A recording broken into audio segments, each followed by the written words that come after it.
Hi friends, welcome to Vidya's cook book. எல்லாரும் எப்படி இருக்கீங்க? நல்லா இருக்கீங்களா? போன வீடியோலாம் பார்த்துருந்தீங்களா? பிடிச்சிருந்ததா? இன்னைக்கு நம்ம பண்ண போகிறது டேஸ்டியான சுகர் ஃப்ரீ எனர்ஜி பால். இது ட்ரை நட்ஸால் பண்ணது தான், அதனால் ரொம்ப நிறைய எனர்ஜி கொடுக்கும். உங்களுக்கு லேசியாக ஃபீலிங் இருந்ததுன்னா இதை சாப்பிட்லாம். இதில் டேட்ஸ் சேர்க்கறதுனால ஹீமோகுளோபின் லெவலும் கூடும். வாங்க எப்படி பண்ணுறதுன்ட்டு பார்க்கலாம். வாங்க எனர்ஜி பால்ஸ்க்கு தேவையான பொருட்கள் என்னென்னு பார்ப்போம்.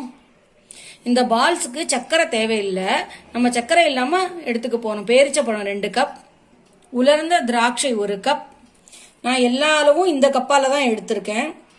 பாதாம் பருப்பு 1 கப், பிஸ்தா பருப்பு 1 கப், வால்நட் 1 கப், முந்திரி பருப்பு 1 கப், கசகசா 1 டீஸ்பூன், வெள்ளை எள்ளு 4 டேபிள் ஸ்பூன், ஏலக்காய் தூள் 1 டீஸ்பூன், நெய் 2-3 டேபிள் ஸ்பூன். நம்ம முதல்ல இந்த பேரிச்சப்பழத்தை நல்லா அரைச்சி எடுத்துட்டு வரோம். மெய்யா இல்லை, கொஞ்சம் இதுவாக அரைச்சி எடுத்துட்டு வரலாம். நான் அரைச்சி எடுத்துட்டு வந்து எந்த மாதிரி அரைக்கணும்னு தான் சொல்கிறேன். இங்கே பாருங்க, அரைச்சது ரெடி ஆகிடுது. ஒன்றும் பாதியமாக அரைச்சா போகிறோம், ரொம்ப குழைன்னு அரைக்க வேண்டாம். இது மாதிரி அரைச்சா போதும். அரைச்சி நம்மளுக்கு 1 பவுல் வரும். இதில் தவா நல்லா சூடு ஏறி எடுத்து நான் நெய் விடுறேன். நெய் நல்லா உருகினோடனே கசகசா, பாதி எள்ளு, இதை நான் வறுத்துக்கிறேன் பொன்னிறமா. கருக்க விடக்கூடாது. இது பார்த்தீங்களா, கோல்டன் ப்ரௌன் ஆயிடுச்சு. இப்போ நான் ஒவ்வொரு பருப்பா சேர்த்துக்கிறேன். இதில்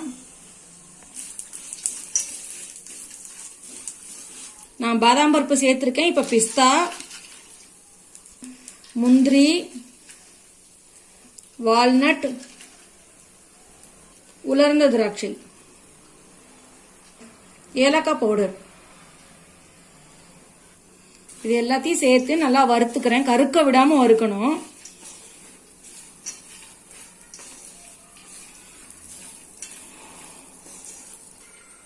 நம்மளுக்கு நல்லா ரோஸ்ட் ஆயிடுது. இப்போ நம்ம பேரிச்சப்பழத்தை போடலாம். இப்போ நான் பேரிச்சப்பழத்தை இதுல போடுறேன்.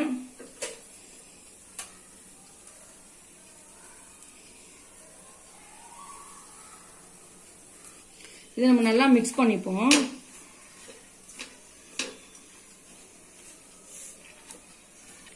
இந்த எனர்ஜி பார் நிறைய எனர்ஜி கொடுக்கும். நிறைய நட்ஸ் போட்டிருக்கோம்ல, அதனால புரோட்டீன்ஸும் விட்டமின்ஸும் நிறையாவே இருக்கும். ஹீமோகுளோபின் கம்மியாயிடுச்சுன்னா இதை சாப்பிடலாம், மறுபடியும் நார்மலாவே ஆயிடும். நம்மளுக்கு இதை ஆயிடுத்து. நம்ம இது நல்லா ஆறினோடனே இது உருண்டை பிடிக்க ஆரம்பிச்சிடலாம். நான் இதை ஒரு பிளேட்ல எடுத்து நல்லா ஆற வச்சுக்கிறேன். ஒரு அளவுக்கு நம்மளுக்கு ஆறி எடுத்து நான் இப்ப எல்லாம் தூவிக்கிறேன். இது மேல வெள்ளை எல்லை. இப்ப நம்ம உருட்ட ஆரம்பிக்கலாம்.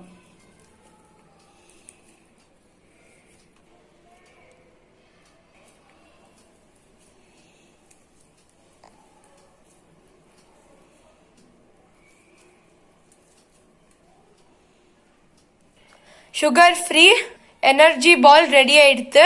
இது ரொம்ப டேஸ்டியா இருக்கும். நாங்க இன்னைக்கு பால் அப்புறம் ஜிஞ்சர்பெட் மேன் ஷேப்ல பண்ணிருக்கோம். உங்கள்கிட்ட வேற ஷேப் பண்ணணும்னு தோணுச்சுன்னா வேற பண்ணிக்கலாம். தேங்க்யூ ஃப்ரெண்ட்ஸ், இந்த வீடியோ பார்த்ததுக்கு. இந்த ரெசிபியை நீங்களும் வீட்டில் ட்ரை பண்ணி பார்த்து கமெண்ட் பாக்ஸ்ல ஃபீட்பேக்கை கொடுங்க. லைக், ஷேர் அப்புறம் சப்ஸ்கிரைப் பண்ண மறந்துடாதீங்க. பாய் பாய்.